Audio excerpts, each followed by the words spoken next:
দিন ৰাতি কঠোৰ পৰিশ্ৰম কৰিও কেইটামান টকাৰ বাবে যুঁজিবলগীয়া হৈছিল তেওঁ আৰু তাৰ পাছত তেওঁ গ'ল বিশ্ব টয়লেট মহাবিদ্যালয়লৈ য'ত তেওঁ জীৱনৰ বাবে পালে এক নতুন প্ৰেৰণা।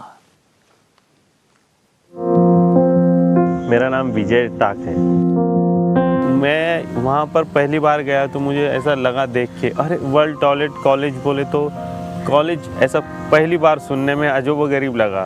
टॉयलेट कॉलेज ये ऐसा लगने तो ऐसा भी होता है क्या टॉयलेट कॉलेज है।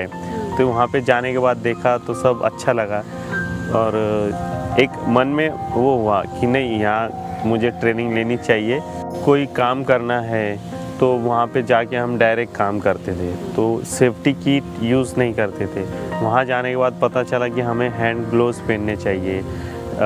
समझो सीवर में उतरना है तो एक जैकेट था, वो सेफ्टी किट का जैकेट वो दिया गया, गम बूट दिए गए। फिर वो पहनने के बाद सीवर में उतरा तो कुछ भी वो नहीं हुआ मैं तो उससे और अपनी गंदगी से और अपना संपर्क नहीं हुआ। तो इसे वो उतारने के बाद सिर्फ उसे वॉश कर लिया और उसे सैनिटाइज़र कर लिया तो एकदम क्लीन। मुझे भी कुछ उससे वो नहीं हुआ, नहीं तो ऐसा लगता था जब खाना खाने बैठते तो याद आती थी तो खाना खाने को मन नहीं करता था।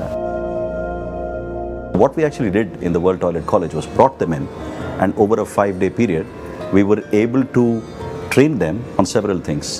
Train them on hygiene, train them on how to make sure that sanitation is done the right way, make them understand what their rights are basically as Indian citizens. So at the end of this we were able to kind of place them with some really benevolent companies in housekeeping jobs, in cleaning jobs, in hospitals, in hotels and so on and so forth. And I'm really happy that till the end of 2019, very early 2020, before COVID started, we had trained and rehabilitated and placed in jobs 5,000 plus manual scavengers in Aurangabad, Bombay and Pune.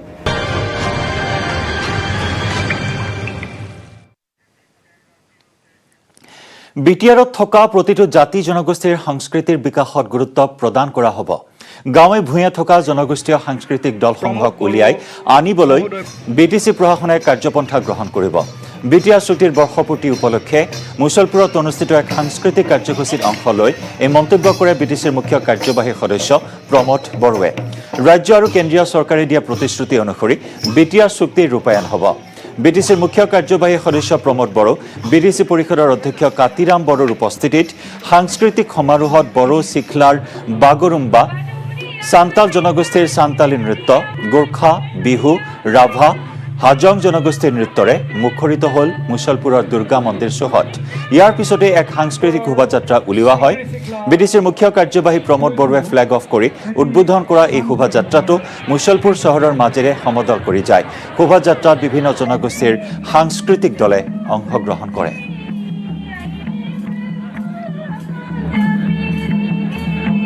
Bodoland স্বায়ত্তশাসিত পৰিষদৰ প্ৰমোদ বড়ো মহোদয়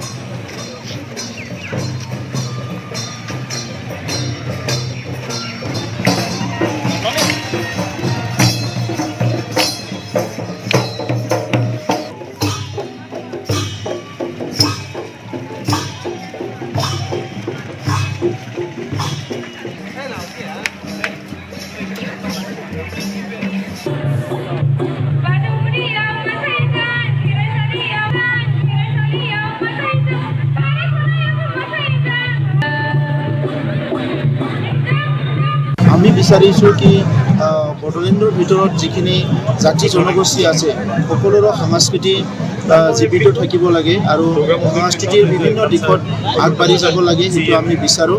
আৰু সেই সংস্কৃতিবিলাক অকল মানে আমাৰ অঞ্চলত নহয়, ৰাজ্যখনত নহয়, দেশত নহয়, এইটো বিশ্বৰ দৰবাৰত এইটো প্ৰতিষ্ঠা হ'ব লাগে।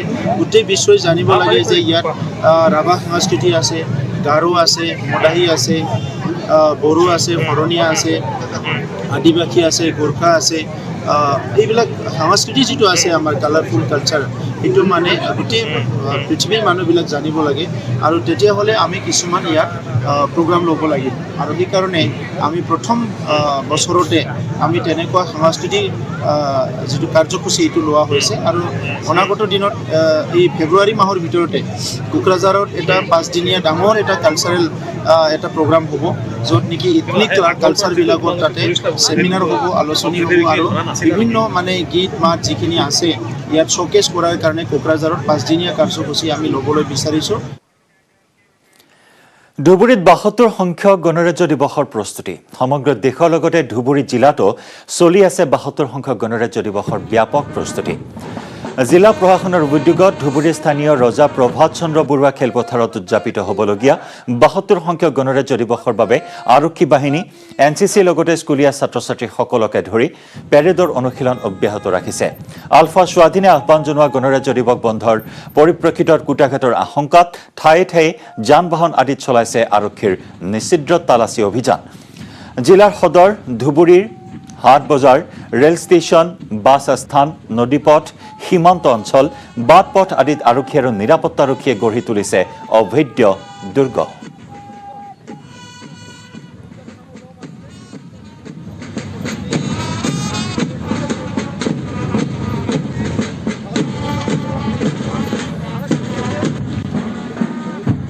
আমি খুবই উৎসাহিত আছো আমাৰ যেটো গণতন্ত্ৰতা দিৱস পালন কৰাৰ কাৰণে আৰু কোভিডৰ প্ৰটোকল যেটো আছে এতিয়াও আছে সেই কাৰণে আমি কোভিড প্ৰটোকল মানি লৈ যেটো গভৰ্ণমেণ্ট ডাইৰেকশনছ আছে এটো মানি লৈ আমি তৈয়াৰী কৰি আছো কিন্তু সেইবাৰ আমাৰ স্কুলৰ ল'ৰা ছোৱালীকক পাৰ্টিসিপেট কৰাৰ কাৰণে অনুমতি দিয়া হৈছে তো সেই কাৰণে বহুত উৎসাহ আছে এটো কোভিডৰ বৰ্ডমৰ পিছত আমাৰ ইমান ষ্টুডেন্টসও বাহিৰত আহিছে এটো এনজয়মেন্ট কৰা নিচিনা হৈছে তাক পেৰেডৰ প্ৰেক্টিস কৰি আছে সব আর সিকিউরিটি পয়েন্ট অফ ভিউ দিয়ে ইয়েস আমার সিকিউরিটি আরো বিফট আপ করে দিছো আমার বহুত জ্যাদা নাকা আর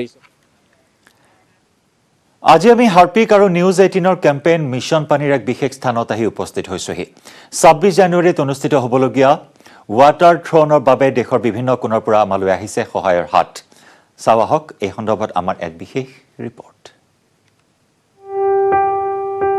स्वच्छता और पानी उत्तर प्रदेश सरकार का यह प्रयास है कि जल संसाधन का विवेकपूर्ण उपयोग करते हुए इसका नियोजित प्रबंधन किया जाए विगत 2 दशकों में विभिन्न कारणों से भूगर्भ जल की मांग में अप्रत्याशित वृद्धि हुई है इससे जहां एक ओर जल की उपलब्धता में कमी आई वहीं दूसरी ओर जल पलायन की समस्या भी उत्पन्न हुई है इसे ध्यान में रखकर जल संरक्षण से जुड़े कार्यक्रमों के संबंध में व्यापक स्तर पर जागरूकता सृजन करना आवश्यक है इस दिशा से मिशन पानी कार्यक्रम का संचालन अत्यंत उपयोगी है हमको बचानी है ये जिंदगानी বিয়লি হেদপুৰৰ লাৱণ্য শইকীয়া নামৰ মহিলাগৰাকীৰ গৃহত পুৱতি নিশা প্ৰায় 2 বজাত খিৰিকীৰে প্ৰৱেশ কৰা চোৰে নগদ ধন মোবাইল আৰু স্কুটি লুটি নিবলৈ সক্ষম হয় লাৱণ্য শইকীয়াৰ কন্যাৰ বিবাহৰ বাবে কাপোৰ কিনিবলৈ আনি থোৱা নগদ 1 লাখ টকা দুটাকৈ মোবাইলৰ লগতে স্কুটিখনৰ চোৰে চুৰি কৰি লৈ যায় চুৰিকাণ্ড সংঘটিত কৰা চোৰে অনা এখন চাইকেল এৰি থৈ যায় এই ঘটনা সন্দৰ্ভত গহপুৰ আৰক্ষী থানাত এখন এজাহাৰ দাখিল কৰাৰ পাছত আৰক্ষী ইতিমধ্যে তদন্ত আৰম্ভ কৰিছে যদিও বৰ্তমানলৈ কোনো চোৰকে আটক কৰিবলৈ সক্ষম হোৱা নাই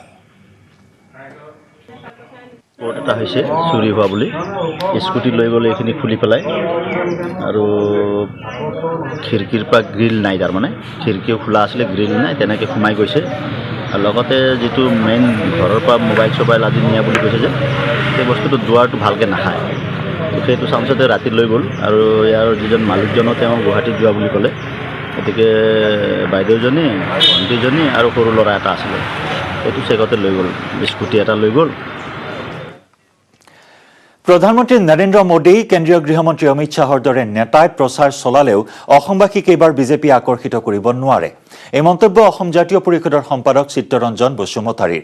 চিৰাঙত আয়োজিত দলীয় সভাত অংশ লৈ প্ৰধানমন্ত্ৰী নৰেন্দ্ৰ মোদী আৰু গৃহমন্ত্ৰী অমিত শ্বাহৰ অসম ভ্ৰমণক কঠোৰ ভাষাৰে সমালোচনা কৰি বসুমতাৰীয়ে কয় যে বিগত নিৰ্বাচনত মোদীয়ে বিদেশী বিতৰণকে ধৰি বিভিন্ন প্ৰতিশ্ৰুতি প্ৰদান কৰি ৰাইজক আকৰ্ষিত কৰিবলৈ সক্ষম হৈছিল, কিন্তু কাৰ্যক্ষেত্ৰত দেখা গ'ল দলৰ নেতৃত্বই একোৱেই পালন নকৰিলে। এইবাৰ পুনৰ নিৰ্বাচনৰ প্ৰাক্ষণত অসমলৈ আহি মোদী অমিত শ্বাহে ভাষণ প্ৰদান কৰিলেও ৰাইজক আকৰ্ষিত কৰিব পৰা নাই। আনহাতে দলীয় সভাসমূহত ৰাজ্যৰ জ্বলন্ত সমস্যা সম্পৰ্কে প্ৰধানমন্ত্ৰী আৰু কেন্দ্ৰীয় গৃহমন্ত্ৰীজন নীৰৱ হৈ থকাত বসুমতাৰীয়ে প্ৰতিক্ৰিয়া ব্যক্ত কৰে। অসমৰ জনসাধাৰণে এইবাৰ ল'বলৈ আছে, বিজেপিক ভোট দিবলৈ নাই। গতিকে এইটো নিশ্চিত থাকক, তেওঁলোকে সময় তেনেকৈ আহিব। গতিকে নিশ্চিত থাকক, এইবাৰ অসম জাতীয় পৰিষদ দলৰ নেতৃত্বত আঞ্চলিকতাবাদৰ চৰকাৰ হ'ব, জাতীয়তাবাদৰ চৰকাৰ হ'ব। যিমান অমিত শ্বাহ হওক, যিমান নৰেন্দ্ৰ মোদী হওক, অসমৰ জনসাধাৰণে এইবাৰ অসমৰ জনসাধাৰণক আকৰ্ষিত কৰিব পৰা কোনো কথাই নাই তেওঁলোকৰ। যোৱাবাৰ 16 মে'কে বাদ বিদেশী জানা পাৰেগা, সেইটোত আকৰ্ষিত হৈছিল। জাতি মাতি বেটি ৰক্ষা কৰিম বুলি সেইটোত আকৰ্ষিত হৈছিল। শৰাইঘাটৰ হেকৰণ আকৰ্ষিত হৈছিল। এইবাৰ তেওঁলোক আজি ৰাষ্ট্ৰীয় ভোটাৰ দিৱস। ভাৰতৰ পবিত্ৰ গণতন্ত্ৰক সন্মান জনাই গোলাঘাটত আয়োজন ৰাষ্ট্ৰীয় ভোটাৰ দিৱসৰ। গোলাঘাটৰ নিৰ্বাচনী বিভাগৰ দ্বাৰা আয়োজন কৰা এই অনুষ্ঠানত মাৰাথন দৌৰৰ লগতে কেইবাটাও কাৰ্যসূচী ৰূপায়ণ কৰা হয়। এই কাৰ্যসূচীত অংশগ্ৰহণ কৰে গোলাঘাট আৰক্ষী, 142 নম্বৰ CRPFৰ লগতে উপায়ুক্ত বিভাস চন্দ্ৰ মোদীয়ে। গোলাঘাটৰ জেনেৰেল ফিল্ডত অনুষ্ঠিত হোৱা কাৰ্যসূচীত সফলতা লাভ কৰা সকলক মানপত্ৰ প্ৰদান কৰি উৎসাহিত কৰে উপায়ুক্ত বিভাস চন্দ্ৰ মোদীয়ে।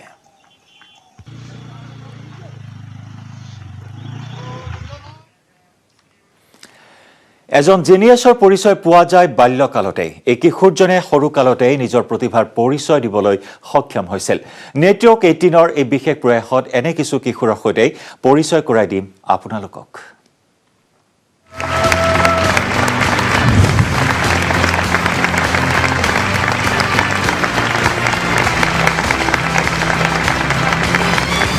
नमस्कार। जीनियस जो मुश्किल चीजों को आसानी से कर दे वो है टैलेंट, और जो असंभव को आसानी से कर दे वो है जीनियस। और ऐसे ही नामुमकिन को मुमकिन करने वाले जीनियसेस से मिलवा रहे हैं हम आपको इस मंच के जरिए। बायजूस यंग जीनियस के हर एपिसोड में हम मिलेंगे कुछ ऐसे यंग जीनियसेस से जिनकी उम्र तो छोटी है पर कारनामे बड़े। 7 साल की उम्र में क्या कभी आपने सोचा कि इंटरनेशनल मैराथन भागा जाए या फिर रनिंग का नया रिकॉर्ड बनाया जाए? हमारी पहली यंग जीनियस ने ये सब दुनिया को करके दिखाया है, वो भी 7 साल की उम्र में।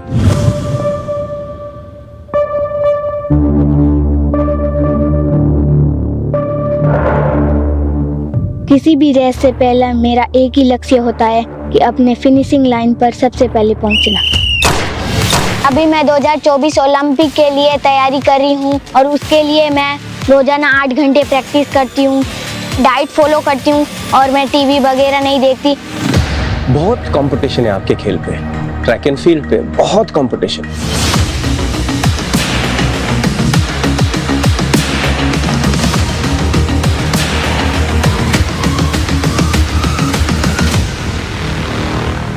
जब आप ओलंपिक मेडल जीतेंगे ट्रैक एंड फील्ड में इंडिया के लिए, आप फर्स्ट बने पोडियम में नंबर 1, और तब मैं पीछे होके ताली बजाएंगे आपके लिए।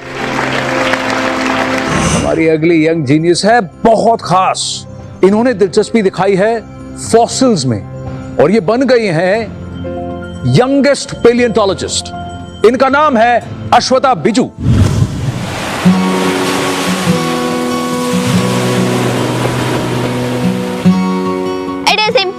That each and every one of us should learn something about history because we are what we come from. Hi, this is Ashwata Biju. I'm a young paleontologist of India who have collected nearly 120 specimens of fossils from 3 different beds. Hi Ashwata, come. Welcome to Byju's Young Genius. 13 years old and you are doing a study of fossils. You have something which look like rocks to me.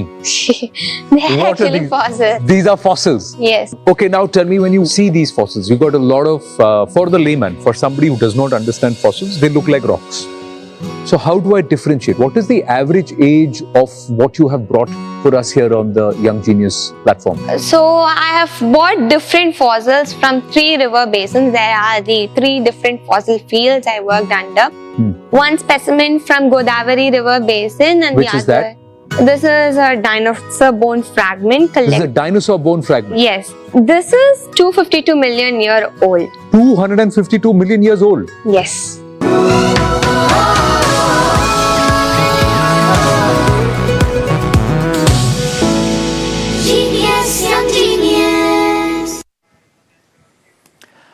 আজি আমি Harpic আৰু news 18ৰ campaign mission পানীৰ এক বিশেষ স্থানত আহি উপস্থিত হৈছোহি 26 জানুৱাৰীত অনুষ্ঠিত হ'বলগীয়া ৱাটাৰথনৰ বাবে দেশৰ ভিন্ন কোণৰ পৰা আমালৈ আহিছে সহায়ৰ হাত আহকচোন চাওঁ এক বিশেষ ৰিপৰ্ট स्वच्छता और पानी आप जानते हैं कि पीछे के दिनों में जब जल संरक्षण का विषय आया था तो छात्र 1 लीटर एक छात्र ने 1 लीटर पानी को बचाया था और करोड़ों लीटर प्रतिदिन ये पानी की बचत की थी। मेरा फिर निवेदन रहेगा क्योंकि इस देश में 33 करोड़ से भी अधिक छात्र छात्राएं हैं, मैं उनसे निवेदन करूंगा और उनके माता पिता को भी यदि निवेदन होगा तो 100 करोड़ से भी अधिक लोगों को ये सीधा मेरा निवेदन पहुंच रहा है कि मैं आपसे अपील करता हूं कि जल के संरक्षण की दृष्टि से आप हमेशा आगे आए हैं, जल का संरक्षण करें। हमको बचानी है ये जिंदगानी। বিটিআৰৰ প্ৰথম বৰ্ষপূৰ্তি উপলক্ষে কোকৰাঝাৰত উলিওৱা হৈছে বৰ্ণাঢ্য সাংস্কৃতিক শোভাযাত্ৰা বিটিআৰৰ প্ৰথম বৰ্ষপূৰ্তি 4 দিনীয়াকৈ আয়োজন কৰা হৈছে কেডিএছএ খেলপথাৰৰ পৰা আৰম্ভ হোৱা শোভাযাত্ৰাত বহু সংখ্যক লোকে অংশগ্ৰহণ কৰে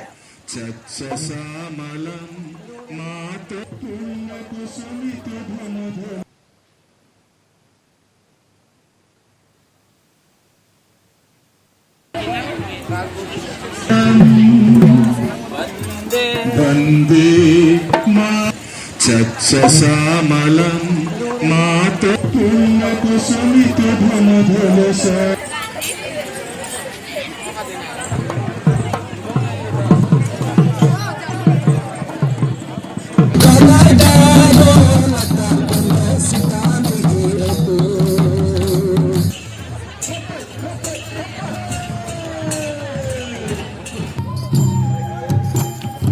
আৰু কোকৰাঝাৰৰ পৰা আগবঢ়াইছো এই সাংস্কৃতিক শোভাযাত্ৰা সন্দৰ্ভত আমাৰ সাংবাদিক শান্তিগিৰি নাৰ্জাৰীৰ এক ৰিপৰ্ট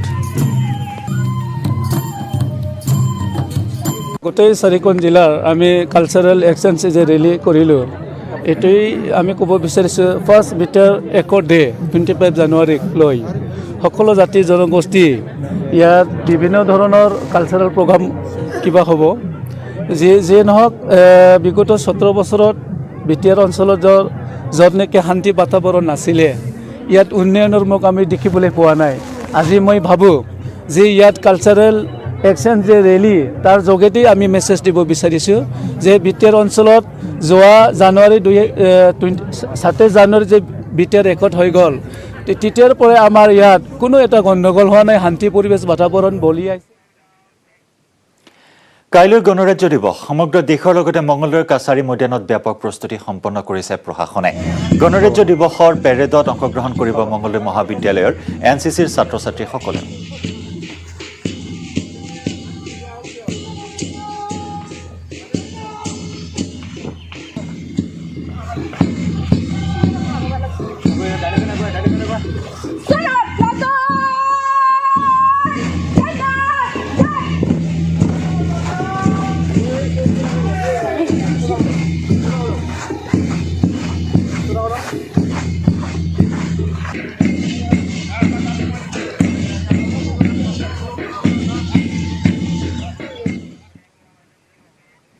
আৰু ইয়াৰ সৈতে বিয়লি হেডলাইন্সৰ পৰা